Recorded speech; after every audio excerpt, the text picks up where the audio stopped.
présentation inférentielle du langage des propositions, LPI. Cette présentation consiste à ne plus postuler que des règles gouvernant à la fois l'usage des foncteurs propositionnels et le déroulement des preuves.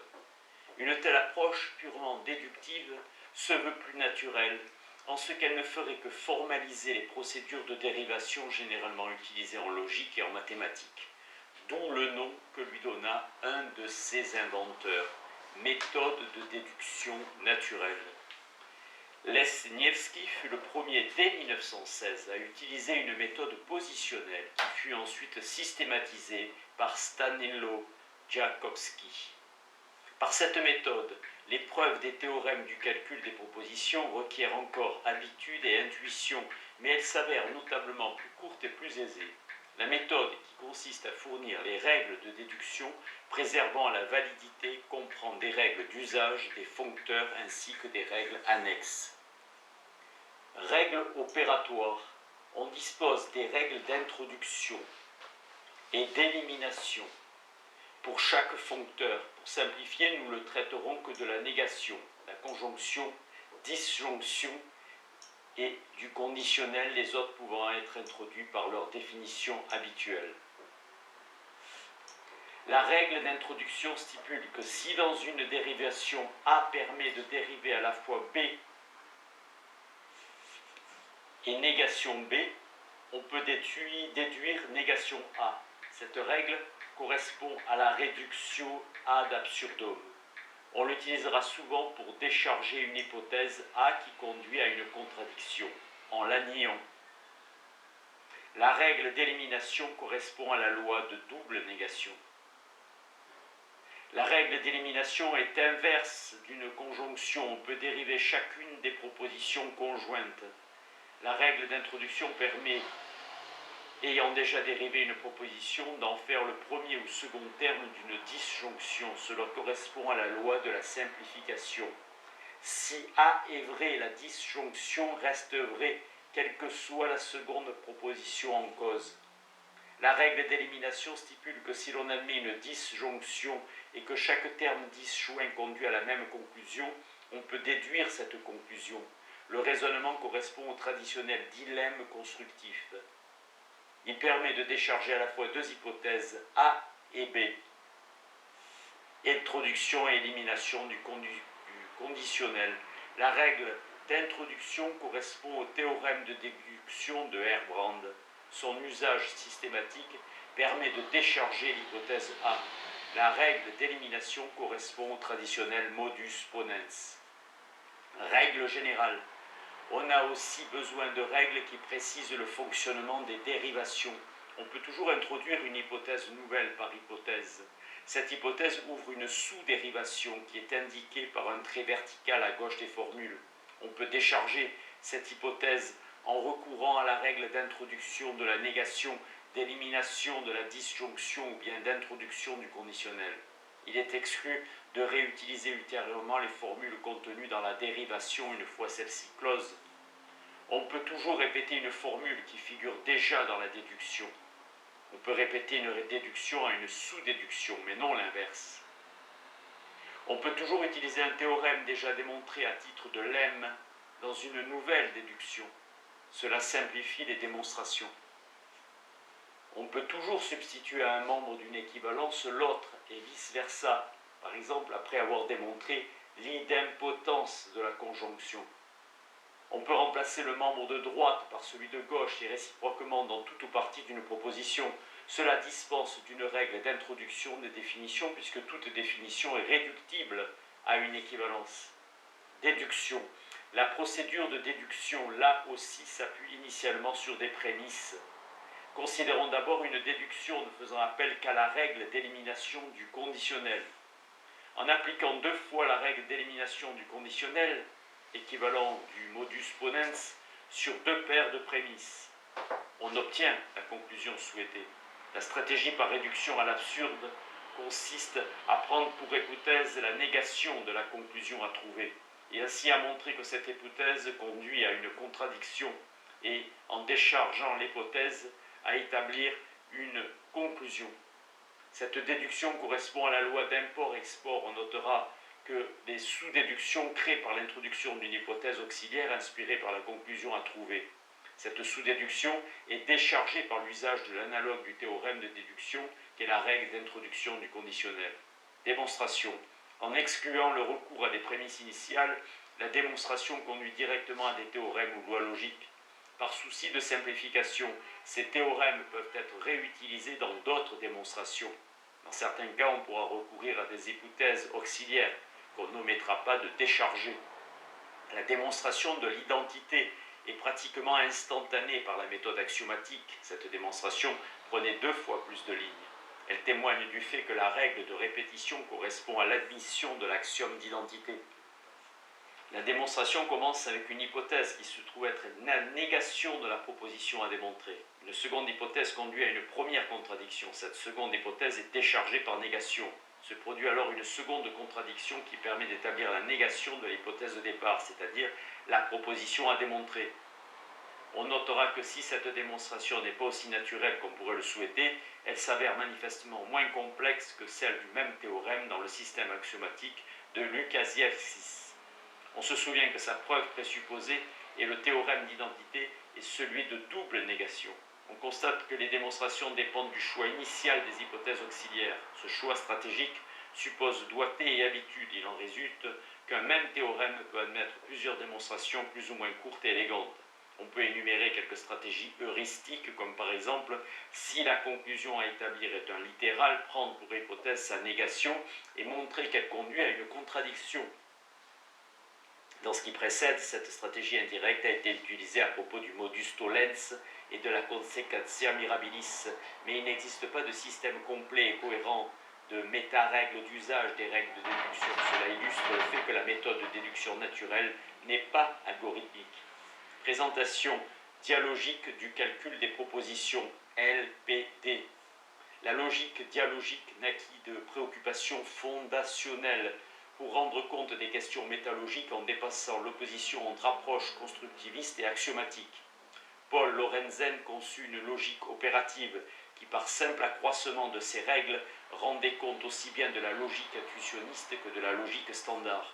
La proposition n'était plus définie en termes de vérité et procédure tabulaire de décision ni de preuve constructive, mais en termes de coût dans un jeu dialogique stratégiquement réglé. Règle du jeu. Ce jeu oppose 2 interlocuteurs, le proposant P et l'opposant O, chacun tour à tour attaquant et défendant. Le jeu est défini par des règles de signification et d'argumentation. Règles de signification. Ces règles régissent l'usage des opérateurs logiques. Négation. Si l'un des joueurs pose négation de A, l'autre attaque par A. Il n'y a alors pas de défense possible.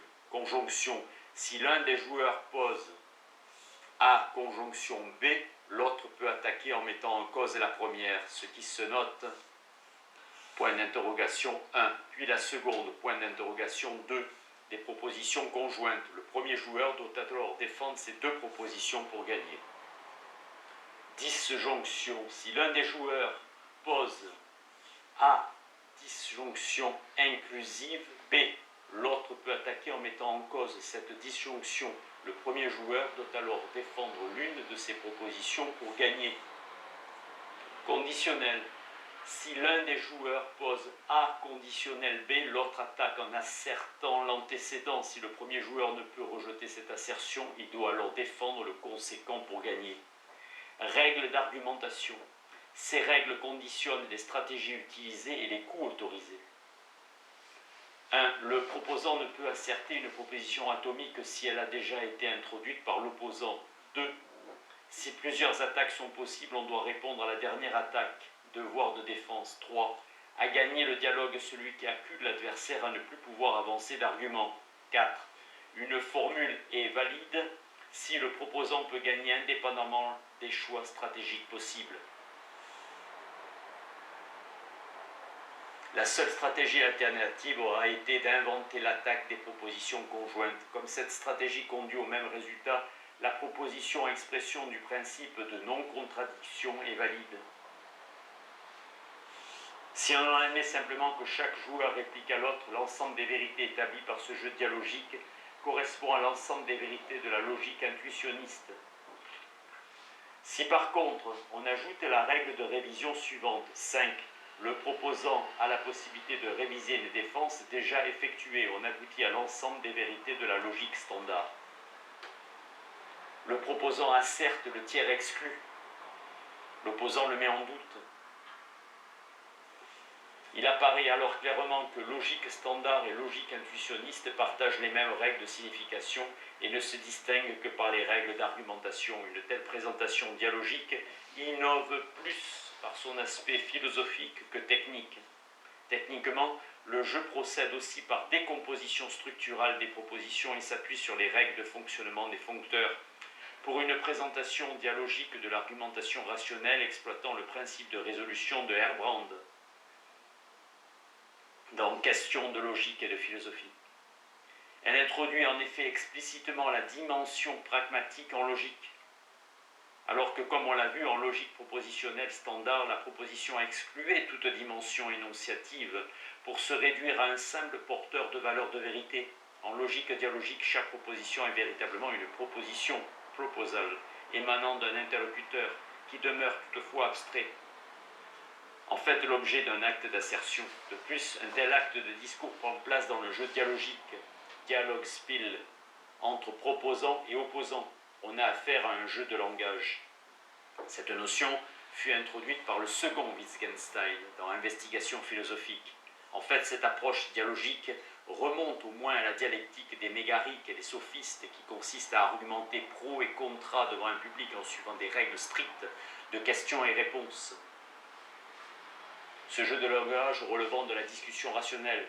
Dès lors, chaque proposition prend sens en fonction de son utilisation opératoire dans un jeu dialogique. On ne pense plus en termes d'axiomes, mais de système opératoire, de validité et de stratégie gagnante, non plus de représentation, mais d'action. Kuno Lorenz fonde explicitement sa présentation de la logique dialogique sur une philosophie de l'action directement inspirée de Peirce et Wittgenstein. On a là un développement remarquable du paradigme actionnel inauguré notamment par le Frege des recherches logiques. Comparaison des différentes méthodes de preuve.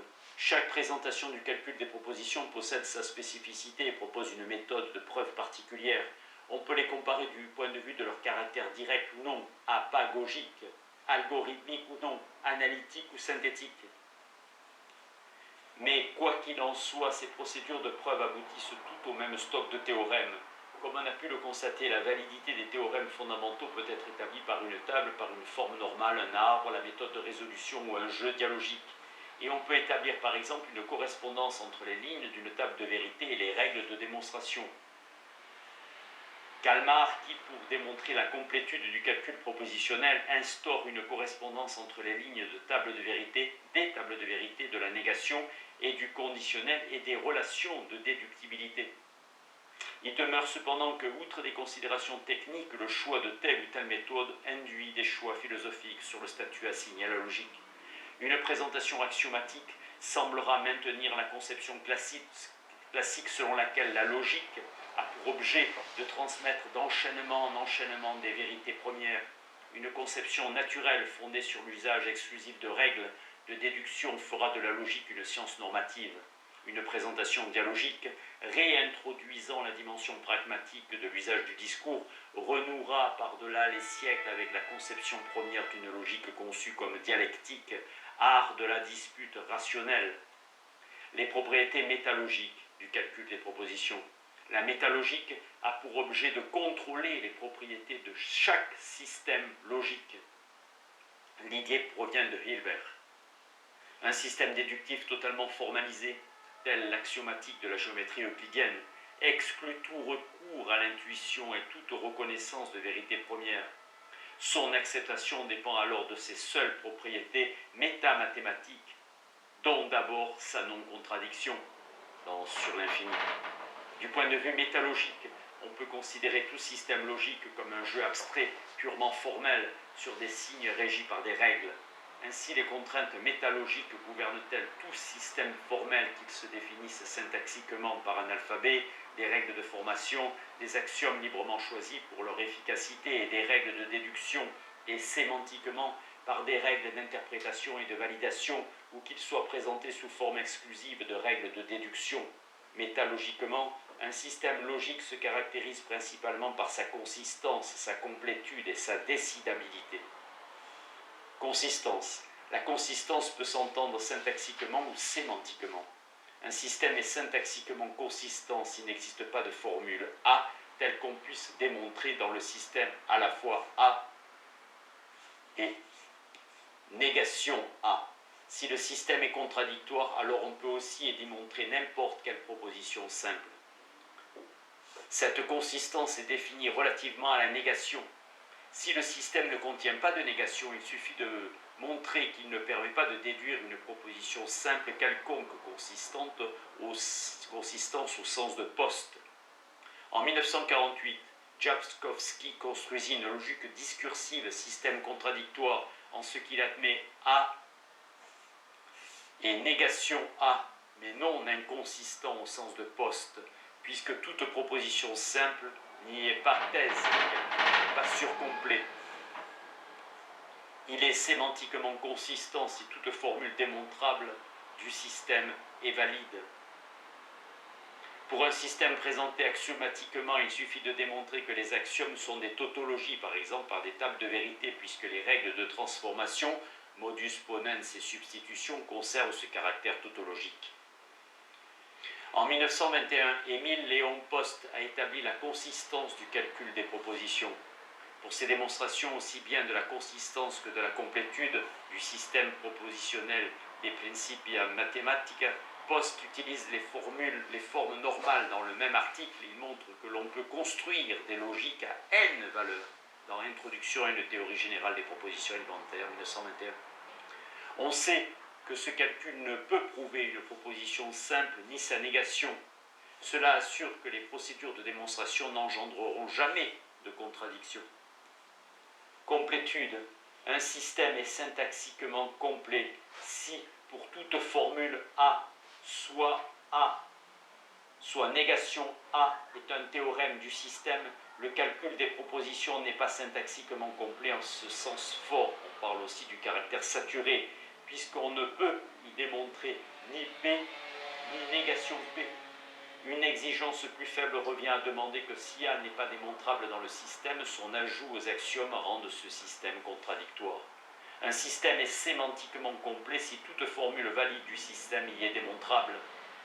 Cette complétude sémantique est la converse métalogique de la consistance sémantique. En combinant consistance et complétude sémantique, on obtient le métathéorème de complétude.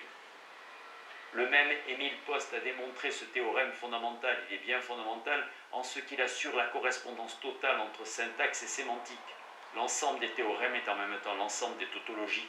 En toute règle syntaxique trouve sa traduction sémantique, toute loi sémantique donne naissance à une règle syntaxique, d'où la double formulation de la substitution, la double interprétation de la méthode des arbres, etc.